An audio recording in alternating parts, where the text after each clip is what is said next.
Goeiemôre almal, wees gegroet in die wonderlike naam van Jesus op hierdie geseënde donderdagoggend. In Spreuke 4 vers 25 staan daar: Kyk voor jou uit, laat jou oë reguit kyk. Kind van God, het ons nie baie keer die manier om toe te laat dat die dinge van die wêreld ons fokus so aflei, dat ons eintlik die pad mis. Want ons is net besig om lekker voor ons te kyk en dan skielik is daar iets wat jou aandag aan die linkerkant aftrek, dan aan die regterkant en selfs agter. En ek weet, verlede, mense verlede het regtig 'n manier om jou te laat terugkyk. En jy weet, kind van God, hoe meer 'n mens terugkyk, hoe meer begin jy stadiger en stadiger vorentoe gaan. En jy verloor jou fokus.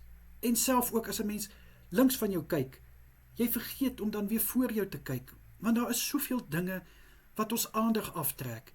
Kind van God, ek dink dit is tyd dat ons vandag dit wat ons aandag so aftrek, voor God neerlê. Dat God vir ons weer nuwe visie kan gee. Dat hierdie dinge wat ons visie wil steel, hierdie dinge wat ons pad wil versper, dat ons dit voor God neerlê, dat dit uit ons lewe uit verwyder kan word, sodat ons vorentoe kan gaan, vorentoe kyk, ons oë hou op die doel wat daar vir ons wag, ons oë gerig hou op die pad wat voor ons is. Ons is nie gemaak om heeltyd links of regs of agter ons te kyk nie.